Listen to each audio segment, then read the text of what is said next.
Discussions in this show are for entertainment and educational purposes only and should not be construed as specific recommendations or investment advice. Always consult with your investment professional before making important investment decisions. Securities offered through registered representatives of Cambridge Investment Research, Inc., a broker-dealer and member of FINRA and SIPC. Advisory services through Cambridge Investment Research Advisors, Inc., a registered investment advisor. Cambridge and neither SmartPro Financial nor Bridgeway Wealth are affiliated.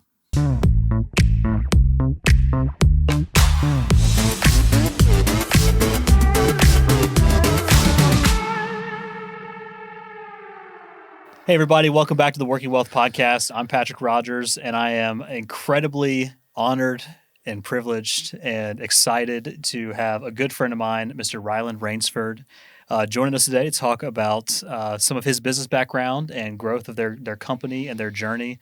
We don't have JP today, but I'm assuming she's working harder than both of us, wrangling 4 kids and running a business. And It is 4, right? Yep. Okay. She's always working harder than me. Well, that's stay-at-home mom life, right? That's right. That's the reality of it. But she also pretty much runs the business too. So so she's really working harder. Oh yeah, than you. she's really working. How'd she let you get away with that? Well, it's complicated. Just kidding. We can get into that. That's going to be another episode, and she's going to be here to talk about that with us. Right. So. She's indispensable. Let me put it that way. 100%. That's the way Haley is for me. Yeah. She's the reason I can be here doing this. Right. That's right. But no, I'm really excited to have Ryland joining us today. We have an 8-year history. Yeah. 8-ish years knowing each other. Started out in the corporate world together. Ryland was my mentor for a period of time. And I think you actually convinced me or helped me get convinced to quit my job and go into business. And then I was jealous, so I had to quit too. Well, y'all are successful anyway. You're good. Whatever. You could have kept doing it. But no, I want to talk about your story and where you guys are. I feel like, honestly, there's so much stuff we can talk about and dive into together just for the business you have today, the business you had before, what that journey looked like, the conversations we've had around dialing into this niche you guys are in today. But really the whole purpose, right? Like with this podcast, with the show, is talking more around, obviously financial planning conversations and principles, but the reasons behind why we do it, which to me in a business is impact and influence, right? Income comes as a facet of that or a result of that, but more so is how do we have a good impact, drive better influence in our community, in the world, to use that impact for good, right? And to have a better touch on people's lives. So I feel like you guys, JP, virtually today, right, is a perfect example of this because I know your story personally, right? And I want other people to be able to hear more of that and just talk through challenges and successes and what that journey has been. Yeah. So maybe just starting out, tell everybody who's listening who you are. And what you guys do, and then we can kind of dive in from there. Okay. Yeah, so I'm Ryland Rainsford, as Patrick said. My wife, JP, and I, who we referred to a few minutes ago, we run Scouts Donuts here in Greenville, South Carolina, and we have a blast. And what I've thought about, so what do I actually do there? And I actually think what I do is I tend to culture. I guide my people. I remove obstacles / solve problems. And I guarantee sustainability. And that's kind of those are the 4 things that I do. Yeah. If I was to kind of summarize it. Your actual function in the business is those 4 key deliverables. That's right. Yeah. The things that I can't just delegate to somebody else entirely are those 4 things. Yeah. I'm going to ask that just spawned a thought for me. So why is it that those things cannot be delegated? I see those things as the core of why we're doing this. And so I can't just hand that off to someone else to be responsible for. And, at Michelin, we always talked about the RASI. It was responsible, accountable, consulted, and informed. Ultimately, the person who's responsible is the one who's got to deliver the deliverable. There might be other people who are accountable for helping participate in that.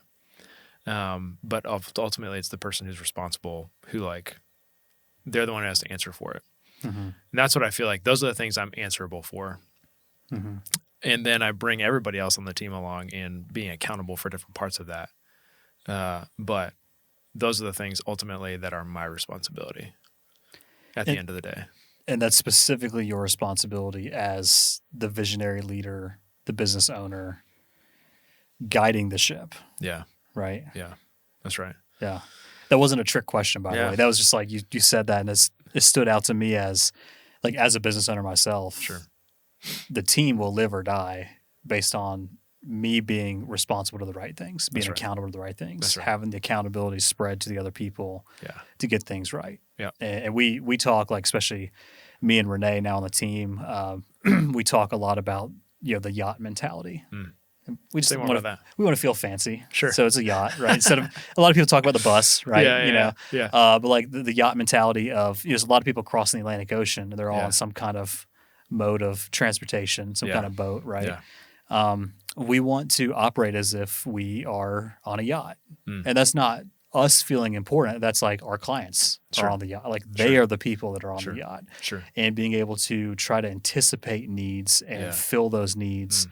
But more so is make sure, like, table stakes, we're getting to the right port safely, on time or early, in the right fashion, with the right equipment, with the right, enjoyment along the way. Sure. Versus you're in stowage on the Titanic and you don't know if you're going to make it, right? It's a very, very different perspective. But as a business owner, like, we got to make sure, that yacht's getting polished every day. That's right. The decks are getting washed. Right. The food is primo, that kind of stuff. Yeah. And I feel like you guys, tying this into your business with Scouts, we can talk about some of the history of how you guys got here to where you are today. But with Scouts, I feel like that's what you guys really do. And I appreciate that you kind of went straight there with your responsibilities. Is every time Haley and I walk in there, I feel like we see you or JP, like, leading from the front. And leading is not standing around pointing fingers and saying, you do this, you do that, you do that. No, it's like you're there doing the work with them. You're showing them by example what it takes to win. And the bigger vision of community impact and tying in with other partners in the area. And if I'm speaking out of turn, stop me. But it's just what I see. Yeah. We use the terminology of, like, captains. For not only ourselves, but also kind of the other people that we've given leadership responsibilities to. And that's very intentional because, like, a captain is a player on the field as well. They're not just on the sideline watching. Not the coach. You're in it there. Sometimes we do have to be the coach. And I guess for JP and I, we're actually transitioning now to being more of, like, the coach on the sideline a little bit. But still largely, like, we see ourselves and we encourage our the few people we do have in management to view themselves as captains and not like managers. I don't know. I'm sure there's a lot of baggage with managers, and we liked the term captain because of the implication of, like, you're a key player on the field. And it's your responsibility to not only hustle yourself, but keep everybody else, like, organized and moving in the right direction too. And that's the mentality that, like, we want all of our people to really have, is that they're, we're all participating in this. We'll get more into that as we go into our values at some point, but it's kind of key to what we're doing, is that we own this and we're doing it together. It's not you're doing it for me or I'm doing it for you, but we're doing this together. Yeah. We're in the trenches. Yeah. Yeah. So talk about Scouts Donuts itself. Like, the business, what's the purpose? What's the vision for the business? Like, what's the impact you guys are striving for? Yeah. Let's start there. Yeah. So maybe I guess I'll back up a little bit and kind of start with why. It's actually about the time that when you and I were at Michelin together, and through all those conversations, that was a period of time from, like, 2016 to, like, 2020 of just, like, a lot of growth for JP and I, personal growth. Not much changed from, like, kind of our vocational standpoint. We were doing Michelin, we were consistent with that. We were doing photography as well. I don't know if we'll get into that much, but those two things were just kind of, like, stable. And yet throughout those years, we were wrestling a ton with, at first, what do we want to do when we grow up? Because it felt like there were a million different things that we could do. And we didn't get the sense that the things we currently were doing were what we wanted to be doing for a long time. Right. But then a friend of ours asked us a question that, like, has haunted me in a good way ever since, and like totally changed everything. So he basically said, like, you're asking yourselves the wrong question. You shouldn't be asking yourselves, what do you want to do? But you should ask yourselves, who do you want to be as people over, and as a family over the course of your lifetime? Yeah. And then let that vision for character formation and spiritual formation then inform any things that you might do and inform the way you engage with the things that you're currently doing. Because your relationship with your family and with the Lord is for, hopefully for eternity. Your relationship with your work is only for maybe 40 or 50 years at best. And so it's just kind of mathematical. Like, why would I put that, why would I fret over what I'm doing more than how I'm being or who I'm becoming is really the more of the question. So that kind of sent us, like, a lot of the conversations you and I were having were during that period of us trying to figure out, like, who do we want to be? Who do we want to become over the course of our life? What are our values? What are our priorities? What are things that we want to prioritize? And it wasn't until like really 2020 when we had tried a few different ideas that we thought might kind of like check the boxes and learned along the way, that we finally felt like we came to some clarity of like this list of check boxes of, if these are our personal values, then what type of values would we want to be true in a business we might run one day? And so this like list of characteristics really clarified kind of in like 2020. And yet we still didn't know what to do with that because we didn't have like a thing that an opportunity that like checked the boxes yet.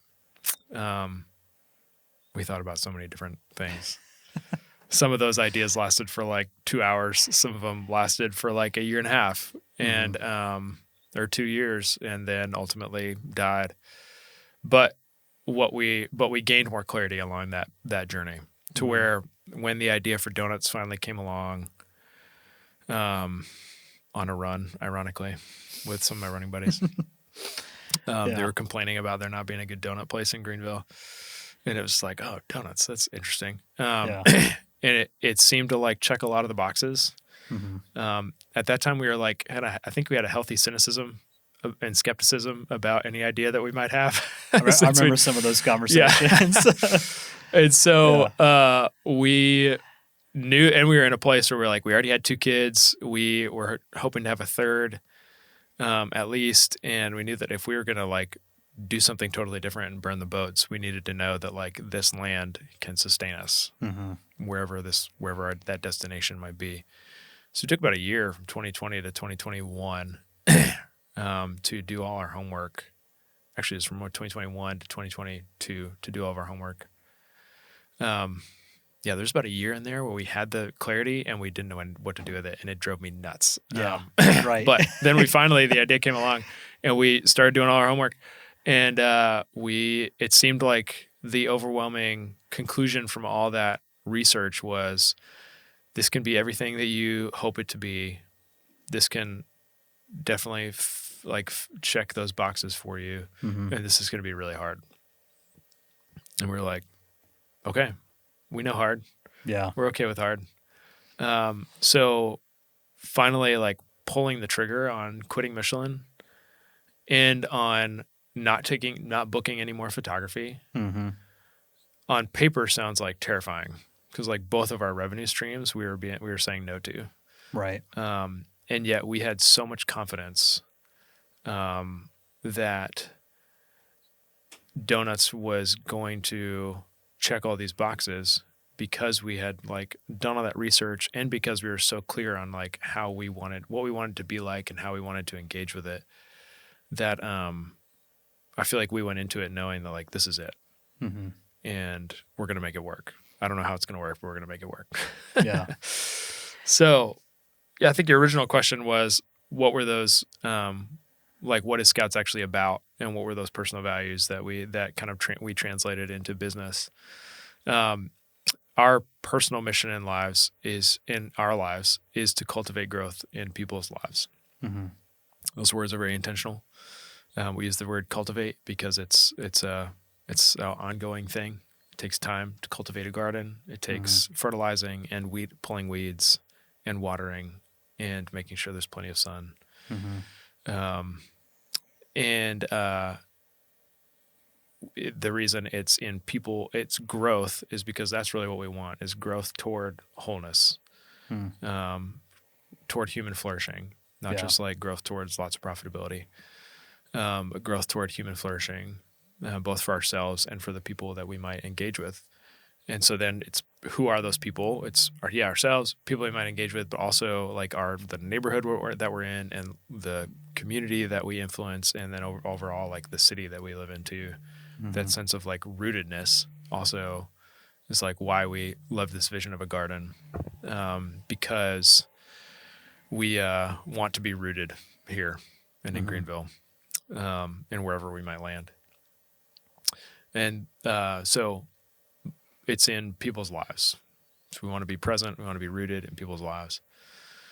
So what that means in business is kind of distilled down into 4. That's still like our mission in business too, is still to cultivate growth in people's lives. But our values that help us get there are growth first. And that's really an acknowledgement that like my job as a leader is to help you grow, not just keep you comfortable or happy. Have the hard conversations. Yeah. Do the hard work. That's why I said like my first job is tending a culture, and it's that same, like you tend a garden. It's you pull weeds, you water where you want the grass to grow, where you want the plants to grow. Yeah. You spread fertilizer, and that's like, it's positive reinforcement. That's crucial conversations. It's healthy criticism. It's good. It's open and transparent dialogue and disagreement. It's like, it's a lot of hard stuff. Yeah. I would say sweaty effort. Yeah. Like it requires effort, and you get sweaty doing it. And you get your hands dirty. Yeah. And it's kind of unpredictable. Like I can't make someone change. I can't make these plants grow. I can do my part, but that's all I can do. And so that's our desire, is to try to do our part the best we can. Another friend of mine says it's worthy effort for worthy causes, knowing that like I can't dictate outcomes. Right. That's given us a lot of freedom to do the hard thing, to get our hands dirty in people's lives. Yeah.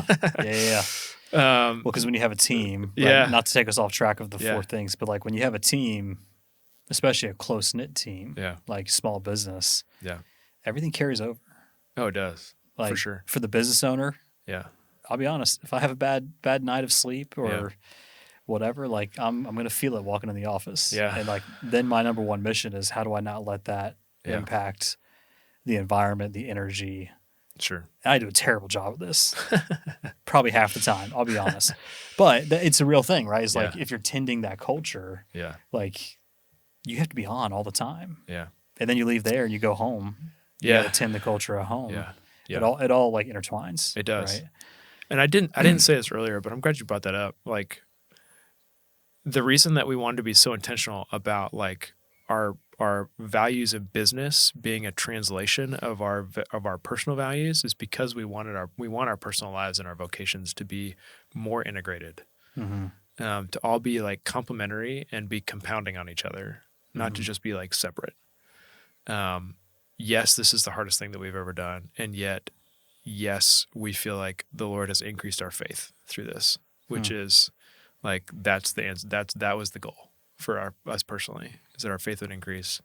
And JP and I feel more connected than ever because we are in it together. And like I can talk to her about everything that's going on, and she gets it. Yeah. Whereas like that wasn't the case, in our previous experiences. But because we want it to be more integrated, that means there is a lot more like spillover of like personal life and vocation back and forth. And that's been really delicate to balance that. And yet what I've found is that's an opportunity for me to connect with my team in a way that fosters transparency and builds trust. Like when they can see me be weak and acknowledge I don't know what to do, they feel a lot more safe to try hard things knowing that they could mess up. Yeah. And Franklin Covey says like trust is the currency of business. And it's Yeah. like, it's true. But like those are the kind of things that build trust, at least in my experience so far, is like those times when those opportunities for transparency and for just authenticity, for me to be able to tell my team, like, I'm having a really hard day. And yet I'm going to try as hard as I can to like show up well for you guys. But you also see it all over my face, and I'm not going to try to pretend that that's not real. Right. Because I see it all over your face too, and I know it's real. Yeah. And that's part of the growth, right? Like that first value you're talking about is you have to grow as a person. Yeah. Really before, or like at the same time as you grow as a leader. And only by doing that can you then help everyone else around you grow. Right. That's the compounding that I talked about, of like our personal values and our vocational values compounding on each other. Right. Is like, I want to be better at being transparent and authentic with the people in my life. And Scouts gives me tons of practice. Whether it's with your team, if it's with a vendor, it's a supplier, it's the customers, it's reviews, like a lot of opportunity. Right. That's right. So much opportunity. Yeah. So you have growth. So growth is our first value, and then ownership is our second value. Okay. And that's an acknowledgement, like I mentioned earlier, that like I might be responsible for certain things, but we're all accountable for what's happening here. We're all accountable for our success. We're all accountable for the mistakes. I need everybody to show up ready to work, like ready to go, whether that be the actual like hands-on work, or whether that be the interpersonal and cultural dynamics work that takes up a lot of our brain space too.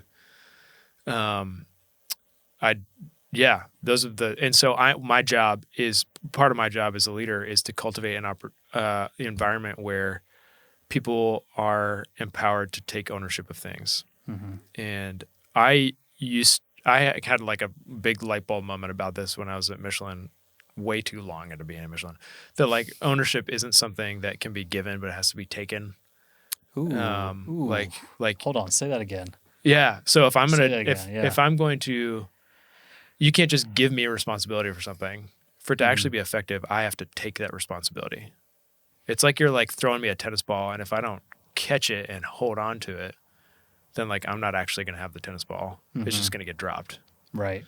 If I either don't want it, or I'm not ready, or I'm not capable, then like it's just going to drop. And that's that. So I have to create the right context for people to take ownership with confidence. And so the way I think about that is I have to ensure that they have the competence they need and the clarity that they need to succeed at their responsibility with confidence. Yeah. That's become like and I think that's just kind of like the general process for delegation too. It's like, I need to make sure you know how to do what I'm asking you to do. And that like the steps are appropriate.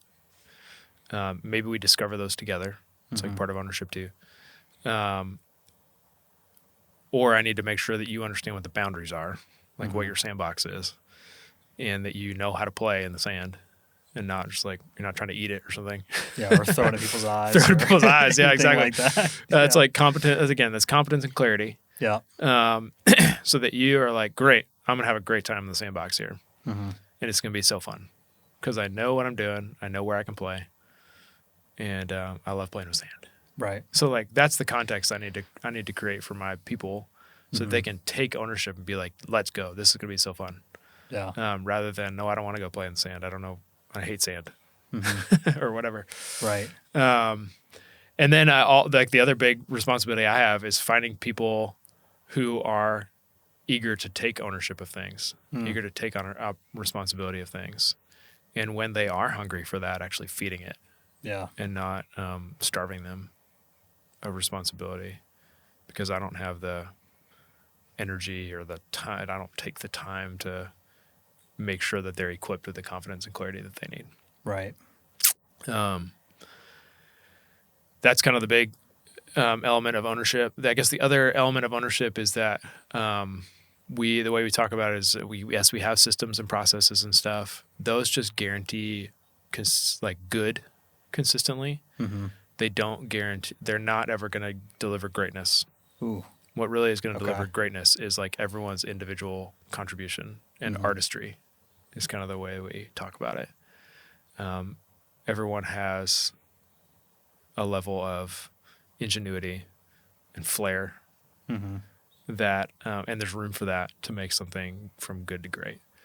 So that's another element of ownership that we talk about. Our third value is togetherness. And this just kind of is like it's kind of like is the, I don't know, the soil that a lot of these other ones grow in. And it's just an acknowledgement that like none of us can do this together. Our photography business had our name on it. Yeah. It's Rainsford Photography. And our big lesson from photography is that we didn't want our next business to have our name on it. I remember that. Yeah. Because then we knew it was just going to be about us. And Yeah. like, we didn't want this to be about us. We Right. wanted it to be bigger than us, have the potential to be bigger than us. So we knew we wanted to have a team. We knew we wanted that team to be really engaged, for there to be like a volume of energy and work that like demanded that we work together as a team.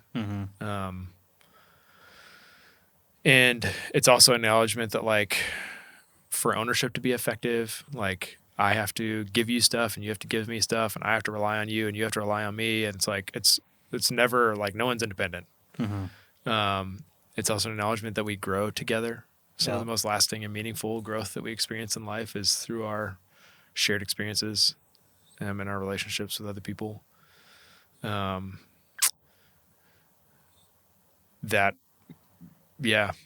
one's so real and sometimes hard when you're like asking someone else to let someone else come along in their growth. Feels uncomfortable, pretty uncomfortable. It's like, no, I don't want anybody else to see this or to know. But you need to acknowledge that like none of us can do this alone, especially not grow. I feel like there's a component of that too. Like I saw this a lot. The beginning of our business was we were so focused on an end goal of be sustainable so Haley can quit her job, do it in 5 years, then start a family, like all before 30. And the Lord blessed all those goals we had that we laid out. But at the beginning, it was very much a go fast alone. Yeah. And in some ways, regretfully, in some ways not. But like it was very much just got to nose the grindstone, make it happen, drive the horses by yourself. Yeah. And then go back and pick up other people later, right? Right. And now we're very much so like me personally is going back and saying, okay, well, where did I leave people off? And where do we need to go back and shore things up and fix those things, or maybe dive deeper into relationships we didn't tend to or cultivate as well. Sure. Understanding though, like the mission was the mission. Yeah. Like we had to do that mission to accomplish that initial goal. Yeah. And now we actually have a pathway other people can come along on, but maybe we could have built that pathway better, more sustainably. Sure. Those kind of things. So like I think about that in a lot of different facets personally. Yeah. There's a million different ways things can go. Right. And early on, I mean, in the first like few months, it was just like a ton of just me and just JP and just like one or two other people maybe. But it quickly like became way more than any of us could handle. Just like the four of us that were involved back then. Right. In some ways, in a lot of ways, we're really grateful that it like immediately demanded us to like start operating differently than we used to. So yeah, that kind of was one of the things that informed we want to do this together. Community has also just like always been one of our top priorities. We wanted this to be a place where we could have long-term relationships with a few people over an extended period of time. So that was kind of like our internal interpretation of togetherness. The external interpretation of togetherness is also that like we want our guests to feel like they are kind of participating in this. If you've seen our shop right now, there's like a big, 13-foot long and 10-foot tall, 8-foot tall cutout between the dining room and the kitchen. So you can see like a lot of what's going on in the kitchen while you're hanging out in the shop. And that was really intentional because we wanted people to feel like they were kind of witnessing or like they were exposed to what's actually going on. Yeah. And connected to, in a way. the first time we ever let customers come in and buy donuts in our shop, we literally had a folding table with a bed sheet in the front of our kitchen in the shop. Yeah. And people loved it. And we had this question of like, do we do this or not do this? And people are, JP, she's so wise. She's like, people are going to love this. Oh yeah. Because the people it's authentic. Yeah. It's so authentic. It's so like local and real and raw. Yeah. And she was like, and the people who came like during that are going to always like wear that as like a badge of pride that remember when I got to see it back when, etc. Yeah. So it's also given us a lot of confidence to kind of let people in on some of the messier parts of, and that further fuels the togetherness. It right? does, like for sure. Like I know people like Need to Breathe, big band, basically born out of Greenville for the most part. Like I have a lot of friends that are like, oh, I saw them at the Handlebar. I saw them at 15 years ago, or further back than that actually now. Sure. And for them, it's like it is that badge of honor. Yeah, it's like, oh, I knew them before they were cool. It's like a special that connection. kind of thing. Yeah, yeah. We wanted to cultivate that. Right. That's great. So then our last value is magic, and this is really kind of at a. We had defined early on that success for us in business meant being unforgettable. That's why we're doing a layered donut, like a croissant style layered donut, like we are. It's why we wanted people to be able, to be able to come in and kind of experience some things like behind the curtain, because it's those types of experiences that will leave someone feeling like, man, that was awesome, and the energy in there was really cool, and I'm not really sure why. Is what feels like magical. There's something different about that place. I couldn't quite put my finger on it. Yeah. It's magical. It's unforgettable. So magic is kind of like, if we're doing those other things well and providing an amazing product and a great customer service, then like people are going to get magic when they come in. Right. And that's way more sticky than like really anything else we could leave them with. Yeah. So magic is kind of like this is what success means for us toward our customers, toward our guests. I love that because I think that relates back to kind of like my phrase right now is impact and influence, right? So that is that impact. It is people will not forget, like regardless, people will not forget how you leave them. Yeah. Good or bad. Yeah. Maybe they'll forget it if it's neutral, if it's not polarizing, right? If it's just kind of like, it's mediocre, right? Sure. People won't pay attention. Sure. But striving to have that positive, lasting impression, like that magic, like you're talking about, in business especially, like that. To me, that's what fuels growth. That's why every time we drive up East North Street, and you guys are open, like there's a line out the door. Oh, every single time. Well, the times I drive up, I'll say that. So my perception, right, and the perception of other people that do the same thing is, man, it's the place to be. Yeah. And I think that holds true. The social media, the email marketing, all that stuff you guys do. Yeah. There's always that impression, or there's always that feeling of, man, there's so much more here. Sure. That's the goal. Yeah. That's kind of it. The main interpretation of that is external. There's also an internal interpretation of that too, that we talk about a lot as a kind of like as a production team, is that it seems like it's really easy to draw this kind of like opposition between having a really good and fun culture for our people and getting a lot of work done. Ooh, talk more about that. It's like we're either having fun or everybody shut up and do your work. And stop talking and get a lot done. Yeah. And it feels like those things are always like in conflict with each other. But we've gone from a lot of, we've moved from a lot of like spectrums to a lot more 2x2 charts. Okay. in how we talk about things. Okay. And it's really like what we're really after is an excellent product and an excellent culture. And when those two things are true together, that's where like we're doing awesome stuff and we're having a great time doing it together. And that's where we're going to show up and do our best work. Yeah. And push like the great product, not just good, but great product. That's where we're going to like exceed our even our own expectations is by striving for both of those things to be true. That we're connected with each other. We're doing the work to stay connected to each other. We're having a good time. We're doing the work to protect our culture, and we're doing the work to deliver the best product possible and the best experience possible, which is sweaty work sometimes. And there's a lot of work that has to get done.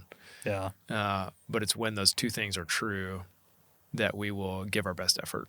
We'll be most motivated to give our best effort and be the most focused. And so that's where it's like these two things aren't really in opposition. It's really success is not one or the other. It's both. It's both those things together. I find that there's a lot of the world is polarizing, like binary. It's like this or that, yes or no, and black or white, whatever, right? Yeah. And there are like real fundamental absolute truths that are that way. Sure. But life is lived in the gray. Yeah. So I'm curious for you, like as you think about that 2x2 chart of experience and fun and good product, all those things, what is it that is the tipping point to go from one quadrant to the next? And that's probably the impossible question. But I'm curious if you guys have a way to measure that. I don't think we have like a necessarily a tangible way to measure that. But we talk about how balance is an active thing. You can't fall asleep standing up because you have to be alert and you have to be like adapting to your environment to stay standing up. Something that we're really good at doing as humans. We do it totally subconsciously, but not when we're first learning. And balancing those two things is a very similar experience where like we're trying to balance having a good time and being very like serious about the work we're doing. And so we're constantly having to like adapt and correct and compensate and things like that. So there are times when we need to tell people like, hey, it's going to be okay. You can relax. You don't need to be so anxious. Like you can kind of like let some of that anxiety out. And there's different ways to do that. Or, hey, it's time to stop chatting and put your phone away. And it's like time to like, we got to work. Yeah. Like if we're not serious, then we won't take ourselves seriously. So there's a time to be serious, to like draw people back in, rein people back in and be serious. And really, I think our signals for that are more around like when mistakes are being made or people are just going slow. We talk distraction is I think the most subtle enemy of growth because we don't want to because it distracts us from like actually comprehending what's happening and how I might need to change in order to do better, which is like the definition of growth. I'm trying to remember, since you just said that, you might have been the person who recommended this book to me. Okay. 7 or 8 years ago. The Ruthless Elimination of Hurry. It wasn't me, but I'm familiar with it. Okay. Yeah. That just like reminded me of that because his whole premise, to my understanding, was around like eliminating kind of the distractions, right? Like the hurry comes from, in a way, just constant distractedness. For sure. And not being present, not being focused, not being like committed to the fundamental truth of what matters most. Yeah.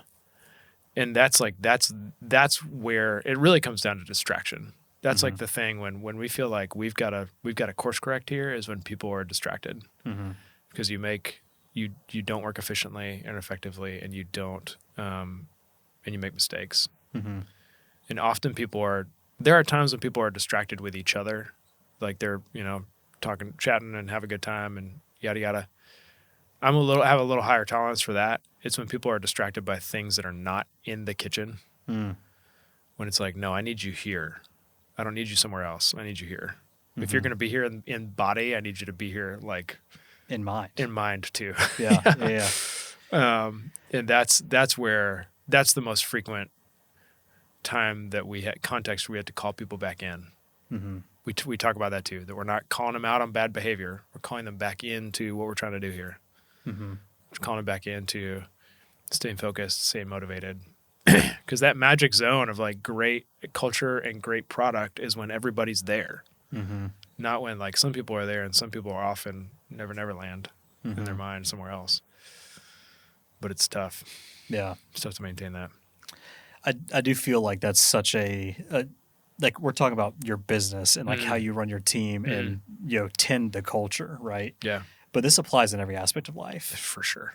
And like everything from your relationships, your faith, your kids, your vocation, obviously, those kind of things.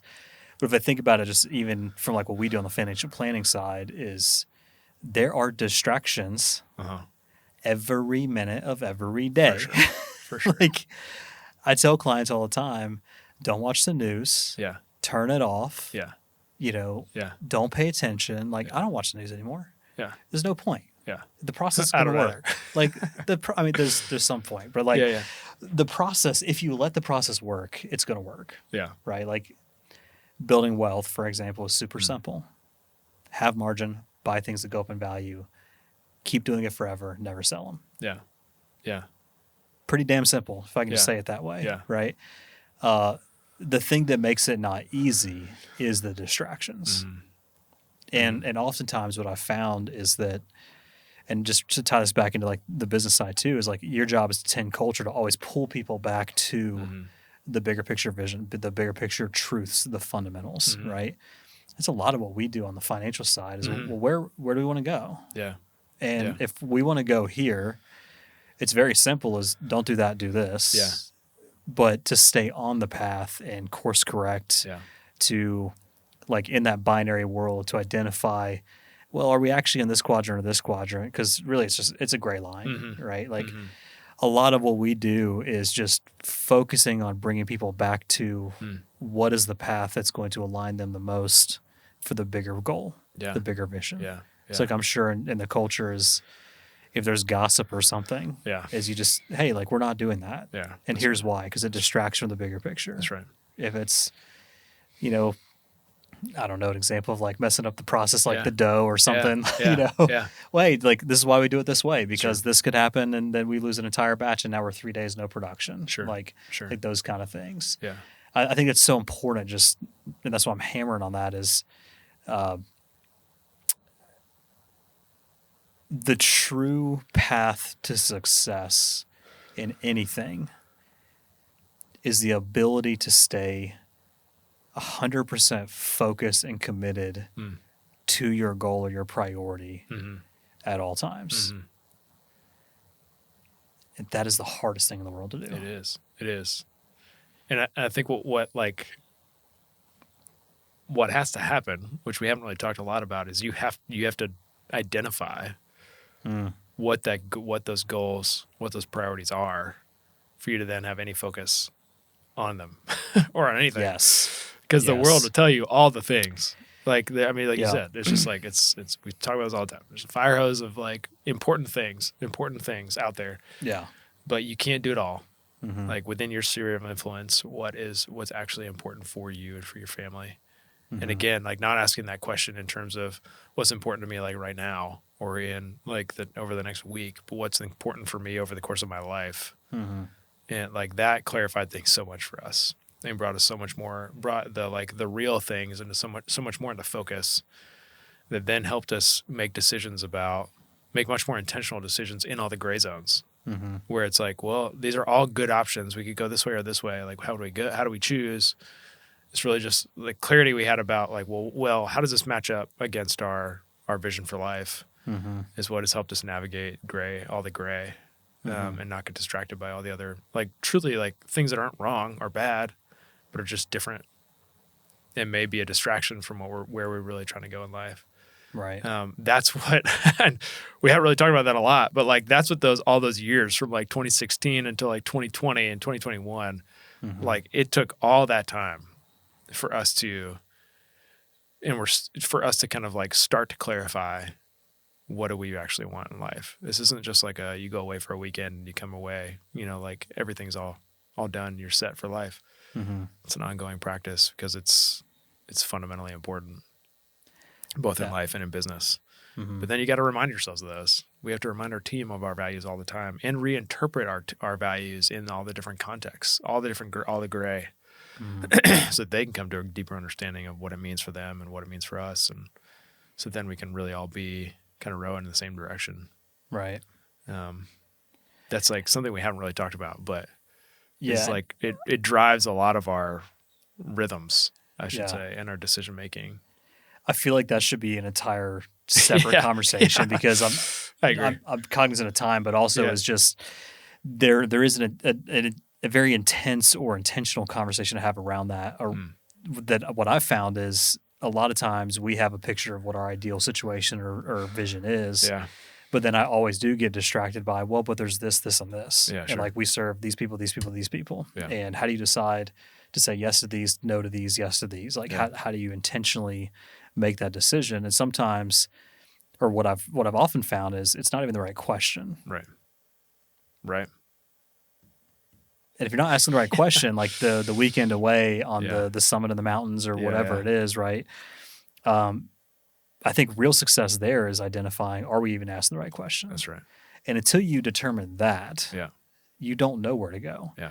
And again, relating back to the planning side is that's a conversation we have with clients all the time when their back's not against the wall. Because when your back's against the wall, guess what? You have one choice. Yeah. is to get off the wall. Yeah. Right? Yeah. That's paying off debt, that's building up savings, it's getting a handle on your budget, your cash flow, et cetera, right? You don't have a choice. Yeah. Like fundamentally, in my mind, that is my perspective. Yeah. You don't have a choice. Yeah. But as soon as you have options, like those, I think we've talked about this before, is it's not an immoral decision anymore. It's an amoral decision. Sure. Like there's not a clear right or wrong. Right. You have freedom to choose. Right. That's where I get locked up. Yeah. Yeah. Yeah. Like I was had a conversation with my father this morning at 6:15 on the way in, Yeah. know, around trying to determine, what are some of the things we can do or should do. Sure. And that is the thing that ultimately, when you get down to that key question that has to be answered, that will drive everything else. But for you guys, it took 5 years, right, to figure it out. Some people, it takes 5 minutes. They're just wired that way. They just know innately, like, this is where we're going. And I've seen some people fight it for 50 years. Yeah. And they're just stagnated because they just can't make a decision and roll with the punches, right? Yeah. And I think that for anyone who's listening to this, whether you're a business owner or not, like figuring out the answer to that question is probably the most impactful thing people can do. Yeah, for every area of life. Every area. But for us, it's also not been like a one and done thing. Like we did write out we distilled it down to like 5 or 6 priorities for our family. But then every year we've kind of revisited that and those 5 or 6 values have continued to be true, but some of them have been pretty dramatically reinterpreted depending on like how we've grown as people and different contexts of life now than 7 years ago before we had kids. It's just it's been valuable for us to also like kind of keep that almost like history of ourselves and of our own growth. Both to like, man, thank you, Lord, that you are continuing to work in our lives and continuing to like cultivate some wisdom in us through these experiences that we're having. But it's also been a good reminder that like kind of like balance. It's like this isn't just I stand up and then I don't even think about it anymore. But something I have to continue doing, continue striving to understand and reinterpret and apply to different contexts. Yeah. Because it is very much a push-pull all the time. Yeah. Like true balance doesn't really exist. Right? There's always something that is fighting for attention. Sure. Even like if we're standing there balancing, like consciously, we're not thinking about the fact that our muscles are, maneuvering or tightening or loosening or, there's signals coming from our brain to make sure like our big toe is digging in right now because I'm leaning forward a little bit. Like there's always those things underlying that are fighting and pushing. Sure. Right. And I think in business for us, that's one of the things that has been a real revelation is for a long time, our wheel was like lobe shaped. Yeah. Like, it was very much work and then sustain life. Work and sustain life. Sure. And now it's becoming more of a circle, but it still have, like go into tires. Yeah. There's a belt that broke, and there's a little bulge in the tire in the KM, yeah, right? Yeah. You know, Yeah. like it's not Take me going to back. roll circle, right? But it is like achieving the perfect balance. I think is maybe a vain pursuit, but trying to get the most harmonious Yeah. as you roll. Yeah. That's probably the key there. Yeah. That's a really good analogy. I hadn't really thought about that sphere, that circle getting out of whack. Yeah. Oh, that's where we really kind of try to strive, is like all these Yeah. different areas. I think it's Zig Ziglar. He has like the circle of life or something, and Ramsey has his version of it, Sure. and EOS has their version Yeah. of it. And like Yeah. everyone's recycled the same principles, Yeah. right? But it's how do you live in that tension Yeah. where there's always going to be competing priorities, the distractions pulling you away from it. Glad you brought up the term tension, because that's another just kind of like interpretation of this another analogy for this that we talk about a lot. I was thinking about it recently, and I was like, man, there's tension. I feel like it's such a negative word when we use that in life. I just feel so much tension about what to do. Like it's almost equates to like anxiety or stress. But then I thought about like what are the other interpretations? What are the other applications of tension? And you think about like your muscles. Your muscles have to be in tension to operate. A rope or a cord, like it demonstrates its value in its ability to hold tension. And it feels like that's really almost like an analogy for wisdom. Is that wisdom is the ability to hold two good things in tension. Yeah. Because that's where you find like the appropriate balance or appropriate tension between like all these good things. So we've like, that's kind of been like a bit of a paradigm shift as we talk about like this whole thing from like going from like flat lines to more like 2x2 charts of like there's good often means feeling like good things are in tension, but that's like a good place for us to be. Yeah. And a lot of our values and priorities are in some ways in tension with each other, but that's good because we need to stay balanced. I even thought about this, like ultimately, like even going back to like the example that Jesus set for us. I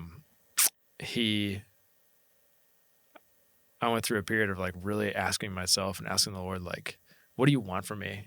Because it felt like I was just sacrificing all the time for everyone. I was laying down my own needs, my own just health for all the needs of the business and all the needs of my family. And I felt like Jesus, like you sacrificed everything for us. Yeah. Like ultimately you died on the cross. And yet at the same time, you would disappear for like days. Yeah. And no one even knew where you were. Yeah. And what that means is that like while you were gone, like you weren't healing people who could have been healed. You weren't teaching the people who could have heard the gospel. Yeah. You weren't present, like teaching your disciples. And so in some sense, you were saying no to like other good things that could have been going on in order to like have time alone with your Father and with the Holy Spirit. So which is it? Am I supposed to like prioritize like my own connection and my own like health, or am I supposed to just always be sacrificing? And I think what Jesus demonstrated is that it's like, even he demonstrated like balance. Yeah. It's like both these things. It's not either or. Yeah. It's not, it's both and. Right. And it's the proverbial yes. Yeah. Right. But we have to learn how to do that well. And that feels like a lot of wisdom right now is learning how to do that well for me. Which again goes back to like tension is a good thing. Right. So thinking about that tension, and just in the interest of time here, is if you had to put a bullet point on what does that tension look like for scouts going forward today? Like if you had to summarize that in a sentence, which is very hard to do, admittedly, right? Yeah. What does that look like for you guys? I easily get distracted by what's next. I think that's the big tension for me right now, is still having a growth mindset for not just for me personally, but for our business, and yet not letting that distract me from my team, from my current responsibilities. from like just meeting people where they are, being present when I'm like, especially when I'm like in the kitchen or in the shop and when I'm with my people, being present for their growth and for their health. It's difficult for me to maintain that tension. That was more of like a personal answer, but I feel like it's kind of generally where we are too, is like all the things we want to do versus like what our people need from us is like the tension we're always trying to And balance. it is fully integrated, like you said earlier. Yeah. Right. Like you can't have one without the other. Right. Because if you aren't doing that yourself, how do you show up for them? Yeah. And then how do they then get the benefit of that or feedback into it for you? Yeah. Yeah. Right? That's great.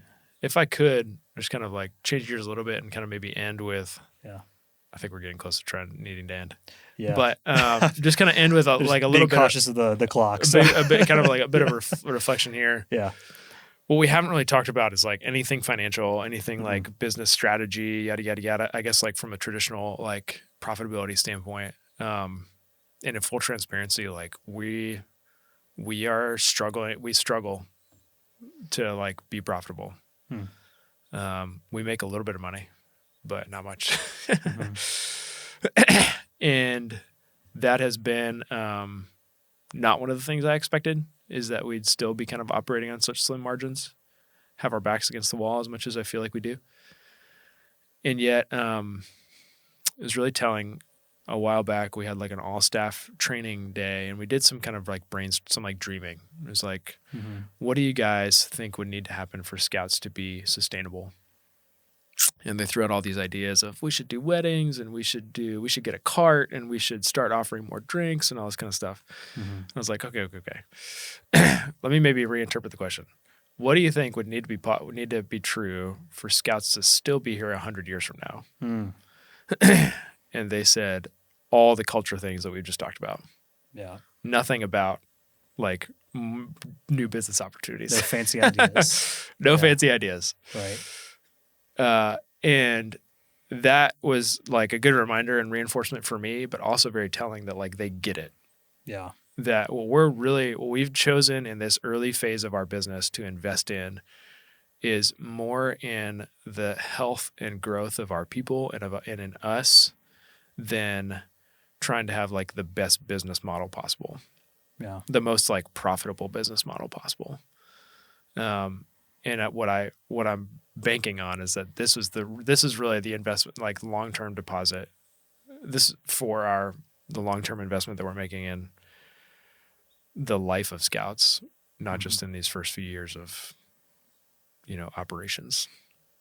We'll see if that pays off, but I believe it will. That's what I'm banking on. Yeah, no, I 100% believe it will, because that does tie back to all the values, and it ties back to the personal drive or the bigger question you guys asked, which was, who do we want to be? Yeah. Or who do we want to become? Yeah. Versus what do we want to do? Right.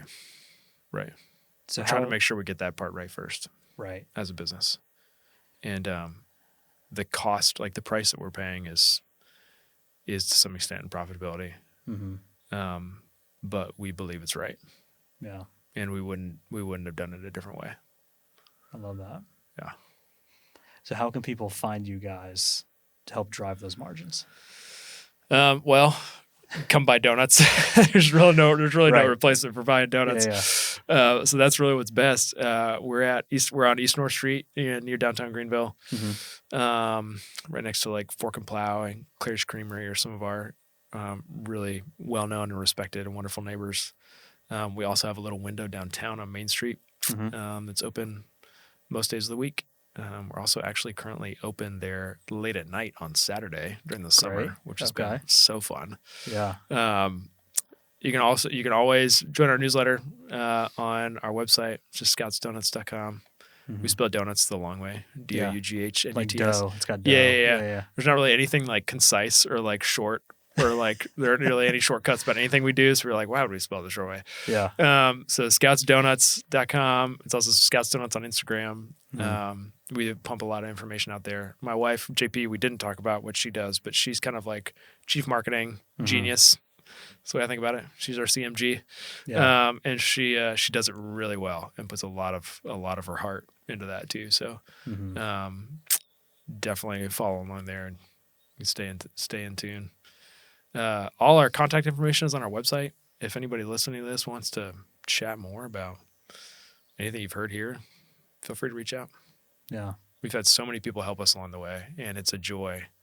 I mean, like I said, our life's mission is to cultivate growth in people's lives. And so it feels like a direct opportunity for us to do that when we get to have conversations with other people like this. So we're always happy to say yes to that. That's awesome. Well, I really appreciate you being here, Ryland. Yeah, dude. It's been a pleasure to chat. And I feel like we're just scratching the glaze on top of the donut, right? So there you go. We'll definitely have to get it back together again and talk more about like the business journey and, everything else that ties into that. Yeah. But I really value your friendship, value the opportunity to chat. Likewise. And please, anybody who is out there listening, please buy some donuts because they are delicious. Make sure it fits your nutrition plan, all that kind of stuff. But definitely support Ryland and JP and their business and their venture. Incredible company, incredible culture, and look forward to have you on again soon. Thanks, man. Looking forward to it as well. Yes, sir. All right. Y'all have a good day.